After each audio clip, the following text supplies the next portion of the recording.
Graham with untold stories closer to home. From all around the southeast, this is Inside Out.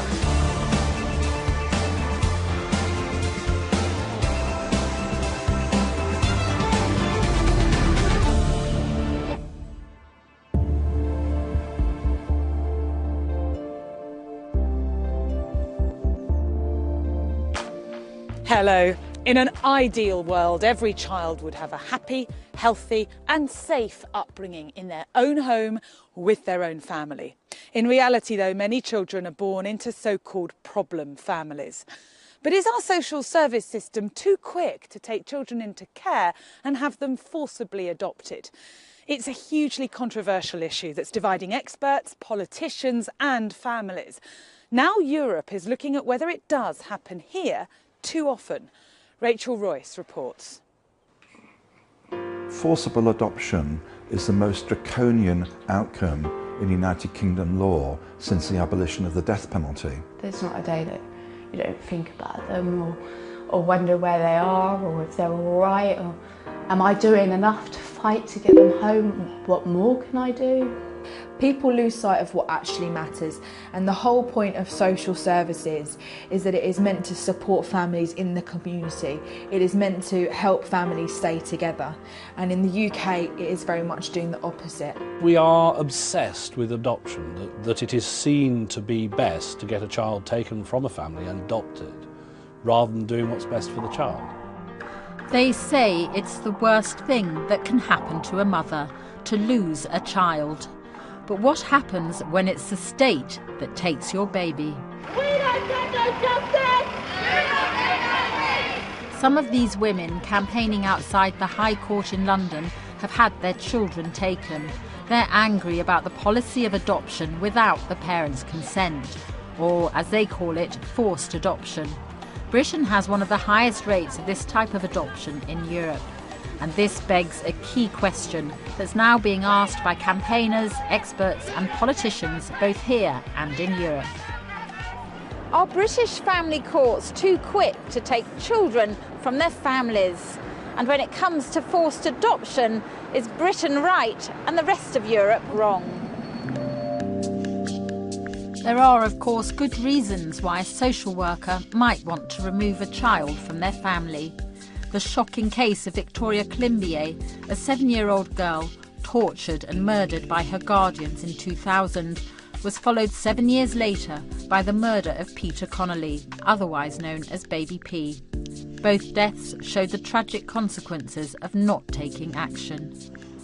Since Baby P, the number of children taken into care has risen steadily each year, and adoptions reached their highest level ever recorded last year at 5,050. Around half were forced adoptions. So has the pendulum now swung too far? Most parents who come under the radar of social services will have problems within their family, perhaps emotional, but at what point do those problems mean that a child should be removed? We've come to Hastings to meet Dr. Peter Dale, who worked for many years as a risk advisor for the NSPCC. He believes the system is now taking too many children from their parents. There's been a very strong tendency in local authorities to conclude too rapidly, in my view, that the families can't provide sufficient care and that the children are supposedly at unacceptable risk, and to move much too quickly in the direction of removing the children and deciding they can't return and placing them for forced adoptions. In Britain, adoption is a permanent solution. The parents and their children are separated forever and all contact is severed. You're giving her kisses. A fate that spurred hundreds of families to leave Britain and start a new life abroad, hoping for more lenient treatment under other jurisdictions. We've come to France to see a mother from East Sussex who fled here when she was pregnant to avoid having her baby taken at birth. Originally from Hastings, Gina Holcomb-Jones now lives near Nantes with her partner Tommy. They both have cleaning jobs. When we filmed her last year, she was coping with a very difficult past. Gina has 6 children, but only one, Ruby, the youngest, lives with her in France. The other 5 children were removed by social services in England because of domestic abuse against her. Gina says that since we last filmed, things have improved. French social services are no longer worried about her family. We can't fault them in any way whatsoever. They've been compassionate, they've been understanding, they've had empathy, spoken to us like we're actually human beings. You don't feel like you're being picked apart by them or attacked. In England, they tear you apart until you're nothing. Have you actually been cleared here by social services? Yeah, for Ruby, we got this letter saying they'd closed the case. They didn't even take it to court. 4 out of 5 of Gina's children back in England have been adopted. 1 is being fostered. All of them were taken into care because social workers were concerned about the possibility of domestic abuse. 2 of the children are Tommy's. At the end of the day, the primary reason your children were taken, according to social workers, is fear of violence within your family. It wasn't so much, well, to a degree, yeah, it's risk of emotional abuse in the future. My children never witnessed an argument, and there was only 2 occasions where things did get violent. And each time it got aggressively violent to that point was after the children had been taken and the family's on complete and utter meltdown. One fight after the children had been taken ended with Gina in hospital. Tommy served a prison sentence for that attack. As with all care cases, the decision to take Gina's children, although originally made by social workers, was finally made in the courts. Judges nearly always agree with what social workers recommend. Recently, the whole process of making decisions in the court about a child's future has speeded up, so the process should take only 26 weeks.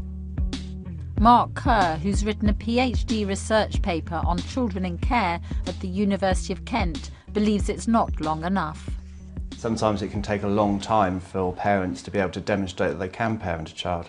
In my research, I've come across cases where actually following an adoption, they actually a year or 2 later would have been able to successfully parent that child. So the idea that you can make these decisions quickly, it is, I think, very risky in terms of making errors of judgment. The new timescales and recent changes to legal aid have had consequences for parents fighting to keep their children in the family courts. Piers Presdy, a QC who specialises in family law, says the legal profession is worried. Whilst the care proceedings are ongoing, they're entitled to legal aid. Once the care proceedings have terminated, they don't have that automatic right to legal aid.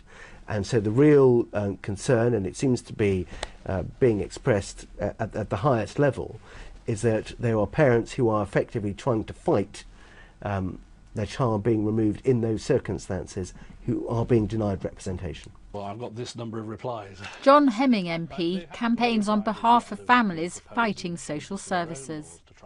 At the moment, the system is going wrong a lot of the time.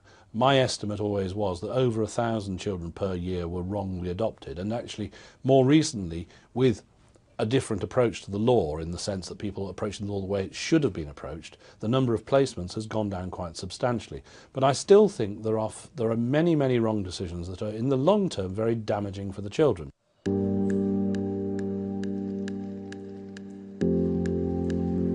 It's not just politicians in Britain who have concerns about whether children are sometimes taken from their families unjustly. The issue's been investigated by the Council of Europe. It published this report last week that recommends avoiding what it calls abusive practices. These are listed as frequently severing family ties completely, removing children at birth, and adoptions without parental consent. The report points out that England and Wales are really unique in Europe for placing so many children for adoption. Most European countries have forced adoption of some kind, but not on the scale that Britain does. Several countries have no forced adoption at all. One of those is quite close to home. Currently, Ireland is the most popular destination for families fleeing from UK social services. They can get here quite easily without a passport, and crucially, there's no language barrier. Do you want some sugar, Mum? Yeah, please. Yeah, thanks. Catherine is from Essex. She's a mother of 3. When I met her last year, she was pregnant and had just arrived in Ireland, fleeing UK social services for fear that they were about to take her children and place them into adoption. We had an assessment completed and we were convinced that on the basis of that assessment they were going to take our children. So we left the UK, got the ferry, we rented a house in Ireland and my husband remained in the UK to support us. It's very hard to be away from the country where you were born. Why did you think that social services would take your children? They said that my husband and I did not have a good emotional connection with one another. I don't understand how a social worker who met us once could make that assumption. They concluded in their assessment that there was no evidence of harm, physical, sexual, emotional, no neglect, nothing. But they said that there was possible risk of significant future harm. One thing that Catherine does that social services don't like is that she smacks her children to discipline them. Last week, Irish social services decided to put her children on the child protection register here. However, Catherine has been allowed to keep her children, but in Brussels, those who've had theirs taken are telling their stories to MEPs before a hearing of the Petitions Committee. Many of the parents bringing their cases here are foreign nationals living in Britain. We met one woman originally from Latvia, now living in London. Her 7-year-old daughter was taken into care after being left home alone. She hasn't seen her since March 2013. She's still battling to get her daughter back, but she's facing a forced adoption and was made to say goodbye. I knelt down in front of her. I gave her hugs, kisses, and I said, "Now you can trust me. You can trust Mommy, because I told you I never stop fighting. I told you it wasn't the final goodbye contact." And afterwards she gave me the kiss, hugs, and she said, "Mommy, I love you. I love you. I want back." That was the last time when I saw her. After the hearing, we asked the committee for their view of what they'd heard. They sent us a statement which said, "Of major concern is the matter of widespread forced adoptions and the denial of a child's contact with their parent. There is real concern that unfair and unacceptable practices are not at all uncommon in the UK. A fact-finding mission to the UK has indeed been proposed." Do you think it might one day... We travelled to Strasbourg to hear more from the Petition Committee Chairman Cecilia Wickstrom, an MEP from Sweden. We have been aware of an increased number of forced adoptions, and that is of huge concern. In the Charter of Fundamental Rights, we can see in article by article that what is happening, especially in these cases on children and child custody, goes against the Charter of Fundamental Rights, which is not legally binding, but it's a matter of principle for the member states to follow. And it is a fundamental right to be a parent. We did request an interview with the Children's Minister Ed Timpson over what he thought of European concerns about forced adoption in the UK. He wasn't available for comment, but his department gave us a statement. The ultimate decision to remove a child from their family rests with the court, who are independent and outside of government or local authority influence. The law is also crystal clear that this should only happen when they are sure children are suffering or likely to suffer significant harm. But the big question in all of this is who's right and who's wrong. Are the British too draconian, or are the rest of Europe simply not that great at child protection? In the UK, we are continuing to operate a very old-fashioned and very traditional model of adoption, which essentially amounts to repotting the child from one family to another with no subsequent contact with the natural family members. Now, my view is that the time will come in the United Kingdom, in decades to come, who knows when, where the United Kingdom government will be put in a position where it will have to apologise for the past and current practice of forced adoption in this country. Hello. Nice to meet you. But we went to meet Andrew Webb from the Association of Directors of Children's Services, who is firmly of the belief that the British system is better. The criticism of our adoption system isn't based on any evidence that I can see that relates to children and their outcomes. It's more a concern about whether parents should be given more chances than they're given in this country. And I would say the British system, which by many measures is one of the safest systems in the world to grow up. If you're a child, you have better chances here than in much of Europe. Fewer chances of being killed by your parents, for example. The child homicide figures in other countries are much higher. So we have a generally safe system. But we also have a system which doesn't believe it's infallible. We challenge the decisions that are taken at every step.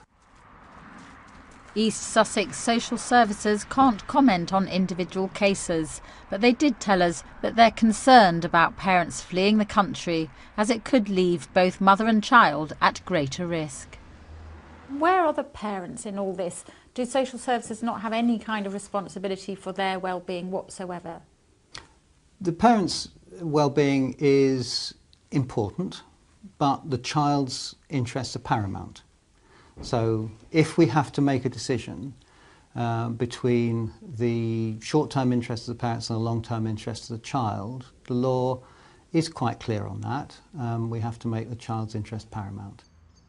While a better safe than sorry attitude is one way of deciding the best interests of the child, there's no question that forced adoption is leaving many parents feeling helpless and bereft. Gina still buys presents for her children every Christmas and for each of their birthdays, even though she knows she may never see them again. I've kept every last thing of theirs, even down to the smallest little bit of paper that they might have held. It's hard because it's all there, but I don't want to go through it because I don't want to lose the smells of clothes and stuff. I try and keep it locked up as securely as possible, so when I do get that moment where I really can't cope and I don't want to live no more, that's what gets me through. Is I'll open a box and I'll smell their clothes and I'll remember.